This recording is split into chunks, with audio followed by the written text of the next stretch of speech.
Of course. Hey, yo, welcome back to the Pac-Man special. It's your boy Pac-Man. I'm back at it again.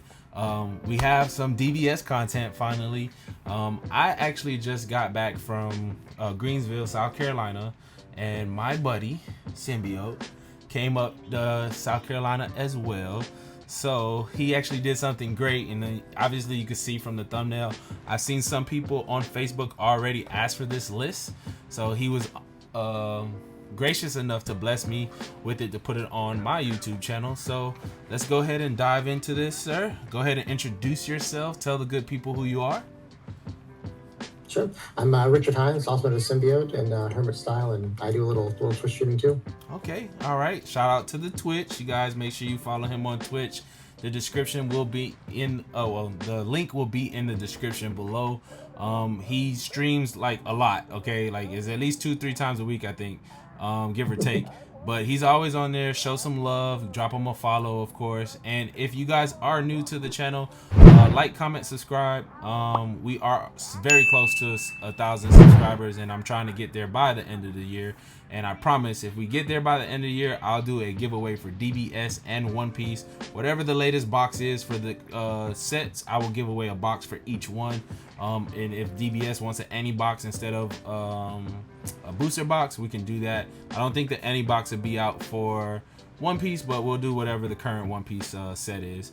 But yeah, he topped the regional. What place did you come in?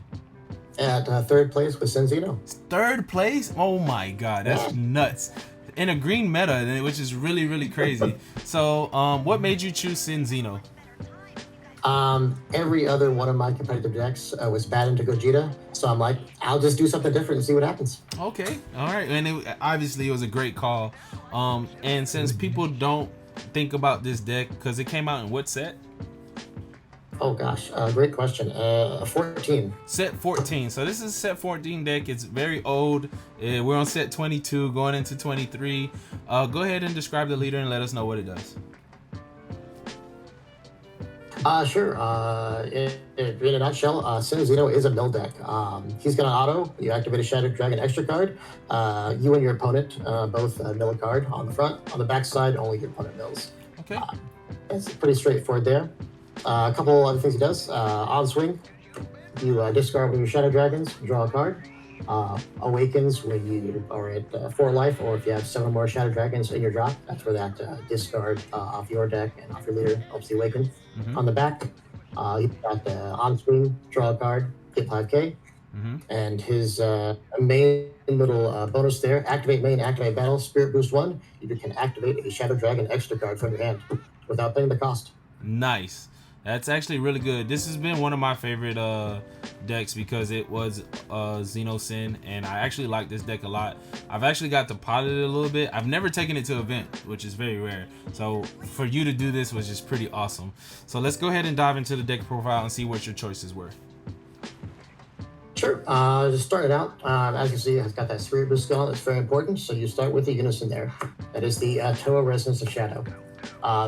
She doesn't do much herself, just a +1, you draw a card, bottom deck a card. During that +1, you can also bottom deck up to 3 Shadow Dragon extras from your drop.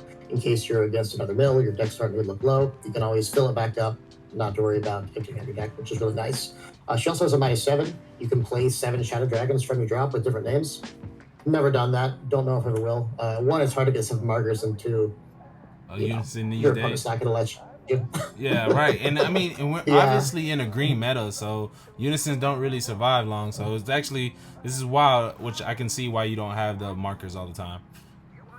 Exactly. I usually get up to like 4 or 5 markers, and then between the Spirit Boosting your opponent attacking, you can get it up, you can get it down, but usually chills around there, unless, some of those green cards come out that just strip markers with GoBros now. They can strip 2 at a time off the 6 drop, I think. And of course, you have the Gohan STR, always worried about that, stripping 3 markers early and things dead. Gotcha. But the nice thing that Toa has to keep it alive, first, your leader has block around both sides. Second, she's got an auto. When your leader blocks, you place the top card of your deck in your drop and add a marker to this card. So early on, your opponent attacking into Unison is actually good for you because you get that early block, get that free marker. It's pretty great. That is actually really good. I actually do like that a lot. Helps get that Unison alive. After Unison, you can just start moving to the Shadow Dragon cards. Step 1, super combo is easy. There's a Shadow Dragon super combo. It's very important that your deck, all of your deck has the Shadow Dragon trait, as you'll see in a second. I'll just explain why. Click by the super combo. Sparking 5, draw a card, easy, plus 10k. It also has a second auto, limit 1. When you Spirit Boost off of Unison, you can just tuck it right under Unison, gain a marker back, and draw a card. If your opponent's giving you a high life, and you just have these super combos stuck in your hand, you can always cycle them out, keep that Unison topped up with the Spirit Boosting. That's actually really nice. Starting with the other Shadow Dragons, and the whole reason this Shadow Dragon trait is important. So first one drop we got here, this is the promo. It has an auto. Now this auto is on basically every one of the Shadow Dragon battle cards, so it's really easy to describe. On this one, when it's played or discarded, you get to look at the top card of your deck. If it's a Shadow Dragon, you get to add it to your hand. Okay. So most every one of your battle cards are going to replace themselves right out of your hand. Nice. So you're never losing anything. Exactly. All of them will do that effect on discard, and some of them will do the effect on play as well. So your hand never seems to go up too big. You're not getting those 15, 16 card hands. But I found that my hand was consistently 8 cards, no matter what. I'd play cards, they would come right back. My hand wouldn't go up, wouldn't go down, it would just stay the same, which is nice. Right. Don't have to worry about putting other cards there. 100%. The second thing this guy has, he's got the same activate main battle as your leader does on the backside. Spirit Boost 1, play an extra card. It's great, so you can double up on that, or if you play them early before you awaken, you have access to that activate main to get those extra cards out, and that's how you, of course, do your mill. Nice. Other one drops we got, Natural Shinron. He's got the discard auto where you can check the top card of your deck, and he also has an auto where when you play him, you can pull an extra card out of your drop back into your hand. Okay. So if you use some early, you can pull it back. It's really good for the kill. Later on, I'll show you on the other card there. I've got 3 of these 3 drops here. For 1 black, when you Spirit Boost, you can play him out. He's a 20k double strike. Sometimes it's good to put a little pressure on somebody, if especially some of these decks now, like Gogeta, take the lights down at 3. You could throw a 20k double to make them think about dumping some cards out of hand while you're going for the mill. When you're in the water here. He also has, again, the auto on play, on discard, check the top card of your deck. Gotcha. It's always good to have that double And striker. replace him. Yeah, it's always good to have that double striker because you can even use him to close out games, right? Exactly, using to close the games. If your opponent gets up low, there's a couple cards in there that do that. I actually swap to those real fast. Just your in-game pieces. If your opponent, if you don't look like you can mill and they look like their health is really low, you can throw out this guy. He's a double strike. There's a 1 cost 30k you can use. You can replace any of your 5 drops or less for 1 with this guy. He warps the card on play, great removal, and he's also just a 30k body. And finally, you have another 8 drop here. You can play him out for 2. He's a triple striker. Oh, wow. All these again have that auto where you check the top of your deck, replace back hands. They all replace themselves, and you can actually put some big pressure out late game if you need to. Opponent swap resources if their hand's looking low, if their deck's not looking low enough. You have can go for a kill. I've seen other Xeno decks that are more focused on this kind of thing. Mine's still a little bit no focus, but these are options if mill's not looking very likely. And even with milling, did you have an issue milling people out throughout the tournament? The only opponent I didn't mill was the food player, and that's because my SCR got milled out of my deck on turn 1. That's the only time I didn't mill. The SCR is your closer. Because it's really easy. You just get your opponent to around 10 cards of deck, drop the SCR, and then finish him off. Understood. I never had a problem milling. I was a little surprised, but with the metas now, everyone's drawing cards all the time, constantly. They're gonna mill themselves a lot. Gotcha. All right, what do we have next? This is just a kind of a combo piece. Golden Frieza, he's got the same auto, check the top, but he's got a nice activate main. You warp him, you burst 1, search top 5 for a Shadow Dragon battle card. They cost 5 or less, I believe. He'll just let you search out other ones, let you thin your deck, let you find things. He's just good to have a cycler. And when you get him early, that helps you build your discard pile up so you can awaken even faster. Understood. The main thing you're going to search off him, there's your floodgate, Oceanus. I assume everyone knows what Oceanus does. Block or counter attack, discard a card. You play her. Anytime your opponent attacks, they have to mill 4. Every time time someone's attacked through Oceanus, they get milled very quickly. So most of the time you drop this, their turn is over. It goes right back to your turn. You have to be careful not to play these too early because they'll just pass their turn a few times and knock you out. But you save them for like later game, and you can just turn off their turn. They have 8 battle cards. Even if they start swinging through it, you can do some other tricks to mill them while they're swinging. Really limit their options. And Oceanus is actually not a loss in this deck because you get that Scry effect. That's right. So Oceanus has the on-play check top of your deck, and anytime you discard a Shadow Dragon through a Shadow Dragon effect, that auto also goes off. So you play Oceanus, say discard Naturon, you get to look at the top 2 cards of your deck, add them right back to your hand. Your hand's still neutral, and you played your Floodgate. Yep. It's a great time. I had just so much fun playing that. Your other main negate is the Rage Shenron. He's reduced by 2 on your opponent's turn, switches to 1 cost, played in rest mode, sadly. He is a blocker. I did surprisingly have him live through turns a lot, so I was able to block the next turn just because I have 2 other things to worry about. I have like the Oceanus on the board. If you have both of these, they're probably going to move the Oceanus first, leave one of the blockers up. It's great. He replaces himself as well. You play him out of hand, check the top card, boom, your hand's still neutral. Those are all the battle cards we're going through. Now we get into how we're going to know our opponents with extras. The first one, you're going to play early, Negative Energy Chart Explosion. Activate main, activate battle. It is limit 1 like most of these are. I needed to remember that. Apparently I forgot at least once on stream that they were limit 1, so I did play 1 card twice. But it happens. He searches your top 7, finds a Shadow Dragon extra card, or can find and play your Unison out. So it's great if you don't see your Unison early. You want to see either Unison or one piece in hand, toss it out, try to find the Unison, get it on board quick, start building those markers up. And again, anytime you play any of these or any of the extras, you're always milling 1 off your opponent too, and it adds up quick. Another searcher here, Ultimate Whirlwind Spin. Search top 5, grab a battle card, I believe, for this guy. Add a battle dragon, add a battle Shadow Dragon to your hand. She also has another fun effect. You can discard a card off her and give your leader plus 1k for the turn. Okay. So it's plus 1k is usually just as good as plus 5k. It's an extra piece you don't have to combo out to get rid of some swings. If somebody's flooding you with 15k attacks, you can drop her. That's 1 less card you gotta combo out every time. Makes sense. Another floodgate you have here, Ultimate Ice Ray.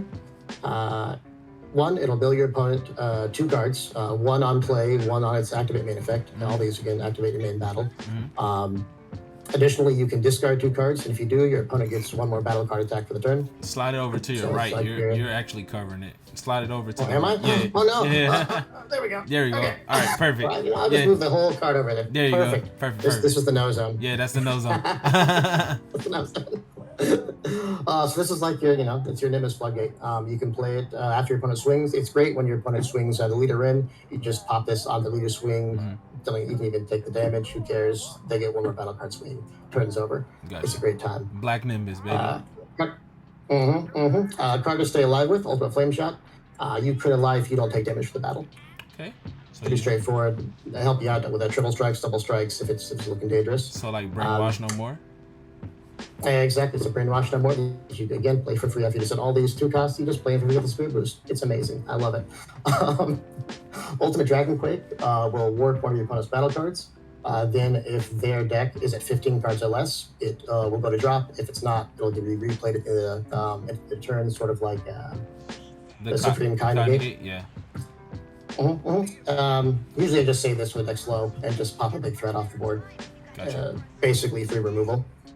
Got your Dark Dragon Slaying Bullet, that's your other removal piece. Activate main battle. Your opponent chooses a battle card with cost less than the number of cards in the drop. And I think they warp it. They sure do warp it. This is great because a lot of times my opponents will have like a big barrier threat and then some other threat I want to deal with, or sometimes a small barrier and a big threat I want to deal with. And even though they choose, they can't pick a barrier card, so you can just say, hey, get rid of another thing. Yep.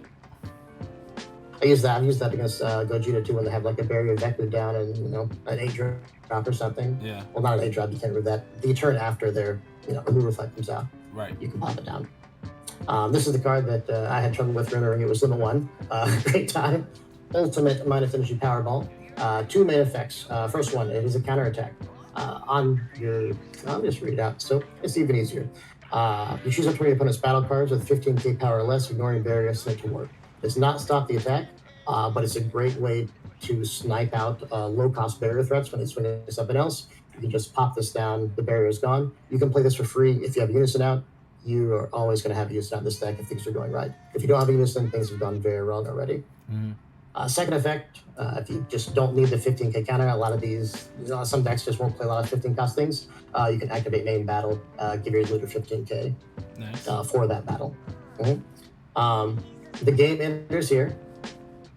Negative negate charge and Black Smoke Dragon. Negative negate charge is a 1-cost negate. It's also a Shadow Dragon card, so you can do all your fun Spirit Boost stuff. The activate main battle, which is where the fun begins there. It is a 1-cost. You can pay an additional 4 and play your SCR straight to your deck. So you basically have 5 SCRs in this deck. It is a very good chance. Hello, Cat. That you will see your SCR just because it's so easy to see. And the other nice thing about these, like I was saying with the 1-drop Natural Shinron, you can just negate with one of these early, and then Natural later, pull it right back out of your drop, play your SCR. So you've got, like 9 chances to get your SCR done. It's a great time. So now the one thing I will say is that when that card got announced, that card actually changed the dynamic of the entire deck and made it very strong because of the secret rare and being able to secret. Now the only thing that I would say that I don't like about the deck is that the secret rare does not have the Shadow Dragon tag. Yes. Like I was saying, all the cards that search the top card for a Shadow Dragon, every card in here is a Shadow Dragon other than the Unison and the SCR. So how many? It's not at least. How many times would you say you've missed on your effect? On the effect, yesterday, the one time when I milled it. The great thing, the nice part about SCRs, if you see the SCR early, you can just bottom deck it with your Unison, or anytime you see it. You can bottom deck with Unison, set up for these. Especially if your opponent has a lot of hand control, it's great to hide this back at the bottom of your deck and not have to worry about that it's going to come back around. Or again, if you pull out a life, you can just stick it back in deck if you're ever worried at all about getting sniped out of your hand. Right. If you're not worried about that, you can keep it in hand, play it at the same cost. You can play it for 5 both ways. At least the one thing with the negative infinite charge is you can technically play it for 4 because you can Spirit Boost to pay the cost of the card, and then just pay 4 on top of that, so you can pay for a little cheaper. You're still going to use it turn 5 or 6. But sometimes that makes a difference. The SCR itself, the only effect you care about, it warps 7 right off their deck, lets you draw 2 cards at the same time. Usually they're going to be around 9-10 cards when you bring the SCR down. Play him 7, they've got 2 left. Then you can just pop an Ultimate Ice Ray either with the Spirit Boost, that mills 2, Ultimate Flame Channels 2. Any of these 1-cost mill 1 that on their turn, they draw their down. Right, and I was going to say, technically, it's a mill 8 because once you activate the extra card, your leader is going to make a mill. Exactly. That's the other nice bonus about playing it off the negative charge. You're just milling 7 off the SCR. If you're doing the negative charge, mill 1 off that, mill 7 here. Spirit Boost again, or just pay 2 more, mill another 2. On their turn, they draw. Then when as soon as they swing at you, you can do your activate battles, mill a couple more. Yeah. Have a great time. It's just, it's again, once they're like, I think we can get up to 12 pretty easily out of their 12 uninteractable mills on them. Once you get to that SCR turn, they're pretty low on deck. Nice. Did you have a side deck for this event? Technically. Did it come in handy at all? No, I did not assign a single card in this deck because, again, the Shadow Dragon crate ring is so important and hand replacement. As soon as you start missing off the top of your deck, that's when your head shrinks, and that's when it starts to feel bad. Okay. I did the things I did sign in just in case. So Smoke Dragons of my own, just in case I felt like it. I so wish they had a Shadow Dragon trait. They don't. Right. And it just annoys the heck out of me. That's clearly a Shadow Dragon if I've ever seen one. So it doesn't have a Shadow Dragon trait. He's called Black Smoke Dragon. It's right there. Right. Just in case I was worried about, I guess you don't really have any barrier removal at all in this deck. This can help if there's some kind of desperate thing you need to remove barrier-wise. Okay. Most of the time you just floodgate through all their stuff, let them play whatever they want, and try to survive it that way. That was my general strategy. Okay. Threw some petrifications in again, just in case there's some kind of big scary thing. Yeah. Even against Gogeta, I'm still most of the time. You on your turn, you're drawing a card, maybe playing a one drop, maybe playing like a single one of these guys, swinging your leader, and then passing over. If they tap on your energy down, you got like 3 more. Who cares? Who needs petrification? And that's the same here. It's sort of like my standard black side deck. I just brought some cards. Yeah. I never used them. Gotcha. From the Demon God, Poison Guy. The only ones I was going to consider using, I did bring a little bit extra on the actual like kind of core sin cards. The Ultimate Dragon Tackle. This will pop a Unison. So if you know that the deck runs a Unison, you can swap out just any of your other extra cards, like Ultimate One Spin. Get something to pop that Unison for. I do want to get a few more of these for sides so I can actually sign it a decent amount. Okay. Just get that Unison hate. There's this fellow. Oh, He's a I like 4 that cost card. deflect double strike barrier blocker. Yep. I like that guy. A lot of good keywords. Every time I pay 4 for him, he gets removed and I'm sad. Yeah. And I wish I had saved energy up in 100%. 100%. Yeah, that's why side deck. I'm like, maybe if I look at their deck, I'm like, I know they don't have removal, maybe, but still a little risky. On the removal train, another one of those 8 costs that just warp something for 1 off your sort of basically Xeno evolve. Right. Discards that, plays in, warp something. That's just a little extra removal if you need it. Extra to get off the Rage Shinron if you're feeling highly aggro. These are, I think, the only cards I would consider siding in regularly. Just an extra negate and 2 extra floodgates for those really, really aggro decks. I wish I did not side at all that day. When I played GoBros, I wish I had grabbed like another Ultimate Ice Ray or maybe Rage, because he got so much on the field, flooded to the board, and then was able to counter my Oceanus. At least if I had a couple Ultimate Ice Rays, I might have seen one, been able to floodgate him that way. You can't kind of play one of those. Right. Okay, well that's I really enjoyed the deck profile. I'm actually you're gonna make me re-sleeve it up and give it a go again. It's really fun. Yeah, it's super fun. People hated me at my locals when I played it, so local players beware. I'm bringing the deck back, and he's gonna be really, really cool to play. I know you said you wanted to make some changes, jokingly, but basically the changes would be to add more Shadow Dragons to the side deck. Yeah, instead of all this other junk, I would just have different ratios of Shadow Dragons. I feel a lot of these negates. I think some more of the flames. Where are we going here? You could have an anti-unison package. You can have another Ultimate Dragon of Flame Bullet. But yes, I didn't go over the second effect of this. The main effect is that Activate Battle, warp something. It does have a counterplay. On a unison play, if your opponent declares they're playing a unison, they can either remove a marker from the unison for every 2 cards in their drop and warp, or place in the drop instead of playing it. Right. And if they don't, they can only attack 1 more time for the turn. So it's a soft anti-unison card, not like the Ultimate Dragon Tackle, which just I think it straight up removes it. Better check the effect. Your opponent places the top card of the deck in the drop. Your opponent chooses one of the unison cards, remove 2 markers from it. If they don't, you get to draw a card. Then choose one of their battle cards and send it to its owner's warp. So that's a little. It's still, they're still like kind of removal unison, removal light. At least it's unison hate. Yeah. So if they pay 2 for the unison, you can basically snipe it. But if they pay more than that, or 2 or less, you can snipe it. If they pay more than that, they could just remove 2 markers. Exactly, you can just markers up. But at least it's a little unison up, and then you can always, since you're not worried about killing things, swinging the unison all day. I love swinging my leader in the unison. If they have a battle card tap, I'm swinging into that. I do not want to give them cards in their hand. I would just want to straight up build them. If they have 8 life, I would be even happier. Understood. Just deny those resources. Well, I know the only other I know you had a good time playing the deck for sure, and I mean we've gone over the changes. Do you have any shout outs you want to give to anybody out there? Shout outs, just all the Hermit Style Discord. Everyone's super supportive, and I love them baby. all. Shout out to Gator Gang from Michigan. Okay. They got me into Dragon Ball, and nice. They may be moved on to One Piece now, but they'll always be in my heart. And, gotcha. They're gonna make me move on to One Piece too. Oh, you gonna come over to the One Piece side? Yeah, I'm gonna grab a deck and give it a go at least. Yeah, give it a go, Dragon Ball is still number 1 for me. 100%. I'm the same way. Dragon Ball is still number 1 for me. Is my favorite anime. I am rewatching One Piece and enjoying it very much more.